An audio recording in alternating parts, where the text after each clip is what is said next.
Bien, vamos ahora a continuar con el tema de la política entre guerras y concretamente vamos a entrar ahora a explicar la ideología política que se desarrolló en este periodo, que va a caracterizar este periodo, que es las ideologías que denominamos totalitarismos, los totalitarismos.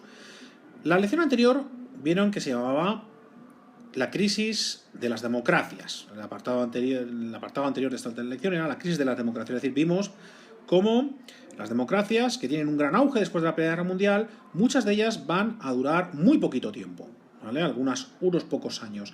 La cuestión es que, como ven aquí, en este mapa, al finalizar el periodo, es decir, cuando se aproxima la Guerra Mundial, cuando se aproxima el año 39, casi todas las democracias han caído. Solamente conservamos democracia en los países nórdicos, Inglaterra, Francia y Checoslovaquia. En el resto de Europa, las democracias han caído y han sido sustituidas por regímenes autoritarios o regímenes totalitarios como el fascista y el nazi o el comunista, ¿vale?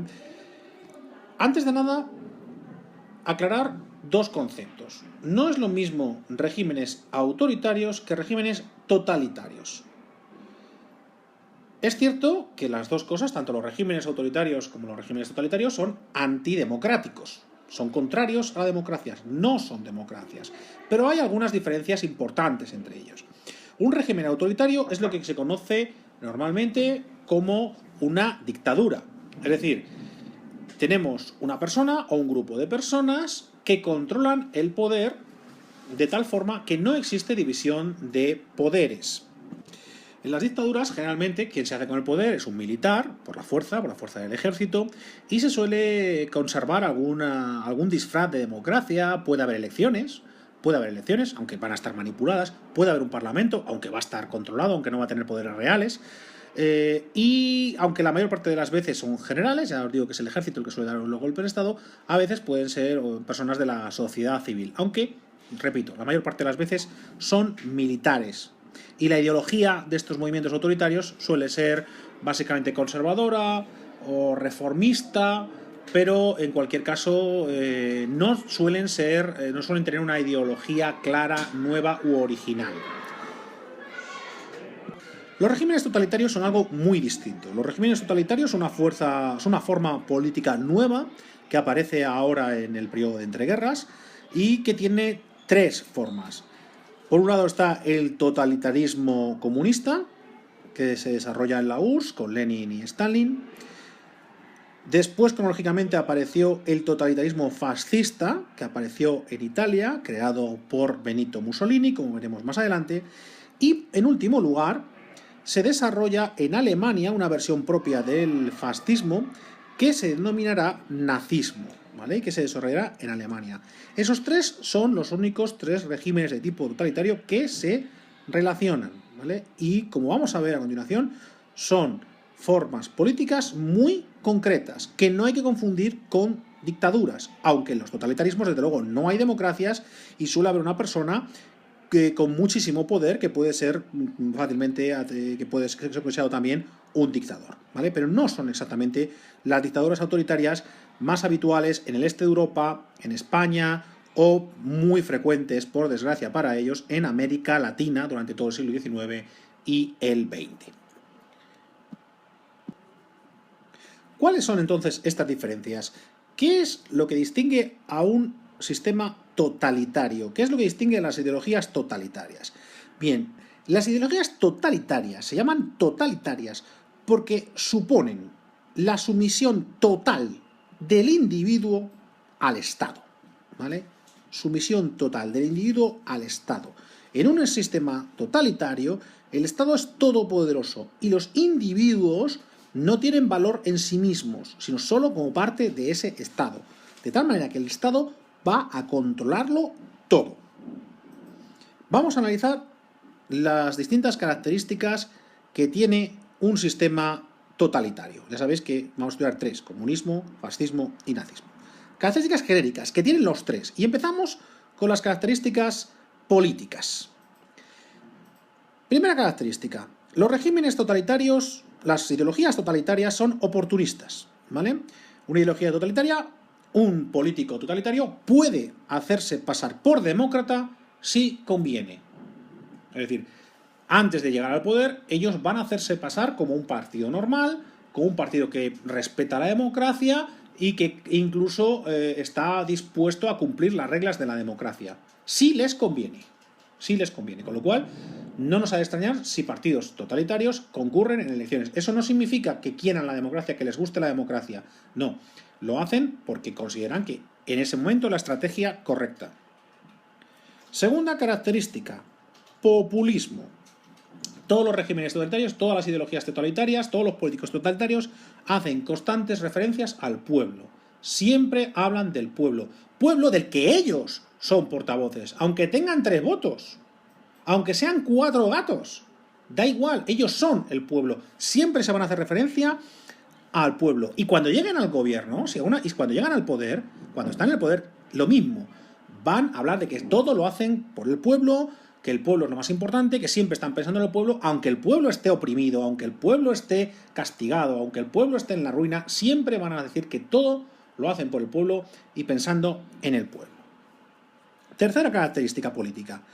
En los regímenes totalitarios, una vez que llegan al poder, un sistema totalitario tiene un partido único, ¿vale? Solamente hay un partido. Aunque haya elecciones, que puede haberlas, solamente va a haber un partido. Y además, en ese partido no hay familias, no hay corrientes, no hay grupos. El partido funciona como un monolito. Se hace lo que quiere el jefe. Se respeta lo que diga el jefe. No hay pluralismo. No hay pluralismo. Y si en algún momento aparece, eso se resuelve mediante un conflicto en el que uno de los dos bandos gana y elimina al otro. ¿Vale? Por lo tanto, no hay pluralismo, no hay un intercambio de proyectos o ideas. Todos van a ir a una. Y si existe divergencia, al final habrá lucha y el que gane aplastará al otro bando. Otra característica, cuarta característica de los totalitarismos que tienen en común todos son antiliberales. Todos no consideran que las libertades han de estar subordinadas a las necesidades del Estado. Es decir, que no hay libertades. Yo te digo, sí, aquí hay libertad de todo. Y libertad de pensamiento, y libertad de empresas si hace falta, libertad. Pero eso sí, controlada por el Estado. Tú tienes libertad de pensamiento, libertad de expresión, siempre y cuando no dañes al Estado. Como dañes al Estado, entonces se te quita. ¿Vale? Eso evidentemente no es una libertad. Aunque ellos digan que hay libertad, en realidad no la hay, porque la libertad se subordina a que el Estado te deje. O sea, con lo cual no hay una libertad. Quinta característica política, el culto a la violencia. Las ideologías totalitarias tienen... la violencia no es algo negativo, sino es algo positivo. Hay que tener en cuenta que muchas de ellas beben de las filosofías vitalistas de finales del siglo XIX, de las filosofías antirracionalistas, y por tanto consideran que la violencia es una forma en la cual las sociedades evolucionan, las sociedades progresan.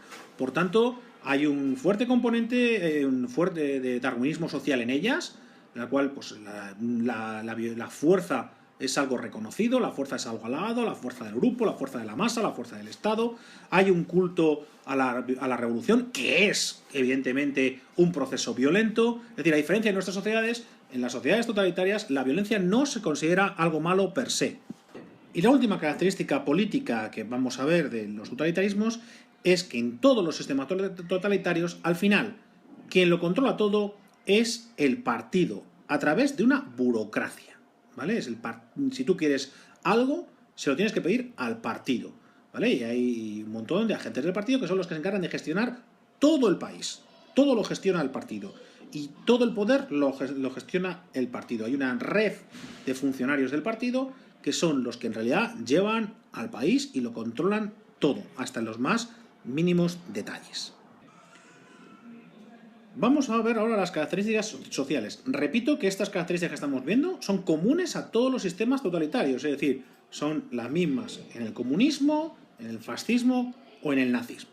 Vamos ahora, repetimos, con características sociales, de los tres, repito. En todos los totalitarismos hay un grupo social que son los buenos, que es el bueno, que es el que controla todo, que es el que controla el Estado y el que gobierna, el que gestiona, el que lo controla todo, porque para eso son los buenos. Cambia, eso sí, según el totalitarismo. En el caso de los comunistas, el grupo social dominante, lo importante es la clase, concretamente el proletariado. proletariado, los representantes del proletariado, la vanguardia del proletariado, son los buenos. La burguesía, los malos, los a exterminar. Aquel que no pertenece a ese grupo social está destinado a la discriminación y a la extinción. En el fascismo, los buenos es la nación. La nación, en este caso el fascismo italiano, Italia. Ser italiano es lo mejor, los italianos son los mejores, el resto nada, lo peor. En el caso del nazismo, el grupo social dominante es la raza. Lo importante es la raza. Los buenos son la raza aria, que es el trasunto de los alemanes, los germánicos, los nórdicos, ¿vale? Que eran como ellos mismos se veían. Eso es la raza superior, los demás inferiores. Los demás están para obedecer y para ser eliminados. Segunda característica social: culto a la juventud. Los sistemas totalitarios, los tres sistemas totalitarios, rinden culto a la educación. Se considera que rinden culto a la juventud, quiero decir. Se considera que la juventud es algo bueno. Diréis, bueno, pues como ahora, sí, efectivamente, la juventud es considerado un valor positivo. La juventud es algo al que los políticos, la cultura, etcétera, le hace la pelota, lo considera positivo. Pero es que esto es relativamente nuevo. Antes de las ideologías vitalistas, la juventud era visto, bueno, pues como un proceso, pues mira, como un sarampión que hay que pasar, como una enfermedad que hay que pasar, bueno, pues unos años tontos, que lo importante es pasarlos cuanto antes, más rápido y mejor. No, desde las filosofías vitalistas y los sistemas totalitarios beben de estas filosofías vitalistas, la juventud al revés. Por ser una expresión de vida, por ser una expresión de pasión, de sentimiento, es algo positivo. ¿Y por qué les interesa especialmente a los sistemas totalitarios la juventud? Porque ellos saben que quien controla la educación, quien controla la juventud, controla el futuro. La juventud ha de ser educada por el partido, a la juventud hay que inculcarle los valores del partido, porque es el futuro. Y además es muy fácil, porque la juventud une las dos características que todo sistema totalitario necesita. La juventud es vital, está viva, tiene energía, es activa, con lo cual una sociedad activa, unos elementos activos le convienen al sistema totalitario para controlar a los demás. Y además es irreflexiva. La juventud es sentimiento, no es razón, y eso al sistema totalitario le encanta, que los ciudadanos sientan mucho y piensen poco. Todos los sistemas totalitarios se alimentan de ese tipo de ciudadanos, que sientan mucho y piensen poco. Y la juventud es precisamente una de las características que tiene. Tercera característica, no me he puesto en las anteriores. Tercera característica social que tiene el totalitarismo, el culto al líder. Esta seguramente es la más fácil de reconocer. Los sistemas totalitarios siempre hay un líder, siempre hay una persona, que es la persona sabia, la persona que sabe, una persona que está destinada ahí, está destinada por la naturaleza, por la providencia, para guiar al país a las más altas cotas, ¿vale? Todos los regímenes totalitarios hay un culto al líder, un líder que recibe generalmente un nombre propio, un apelativo propio. El caso, por ejemplo, del Duce, el caso del fascismo, el Führer, en el caso del nazismo, cuya foto está por todas partes, cuya imagen está por todas partes, con carteles, con películas, con estatuas, con monumentos, por todas partes, diciendo lo grande, lo maravilloso que es el líder, que es el jefe. Cuarta característica social del totalitarismo, que se apoya en una activa propaganda. Son sistemas en los cuales hay una fuerte inversión en propaganda, tanto antes de llegar al poder como después de llegar al poder. Decíamos que la propaganda una propaganda masiva es característica a estas ideologías. Propaganda masiva en todas las formas posibles. Usan el arte como forma de extender su ideología, carteles, que eran muy, muy habituales en esta época de entreguerras, el cine, que es el entretenimiento de masas de este periodo. En esta época son muy habituales los desfiles de masas, como habéis visto en las películas, millones incluso de personas desfilando a la vez, portando las banderas, los símbolos de la ideología correspondiente, y cualquier otro sistema mediático de la época, como podía ser la radio, la prensa, etc. Propaganda, por tanto, omnipresente en estos regímenes totalitarios. Y la última característica social que tienen los tres regímenes totalitarios es que los tres son anticristianos, ¿vale? Son ideologías en las cuales el cristianismo es apartado, puede ser bien directamente perseguido, como en el caso del comunismo o el nazismo, o bien, dejado al margen o considerado primitivo o antiguo, como es el caso del fascismo. El comunismo a nivel religioso es ateo oficial, ¿vale? Rinde culto al ateísmo, o sea, su religión es el ateísmo, ya sé, precisamente lo digo porque es contradictorio, es una paradoja, que tiene una religión que es el ateísmo, o sea, tú creen en que no hay Dios, y el fascismo y el nazismo son algo así como neopaganos, ¿no?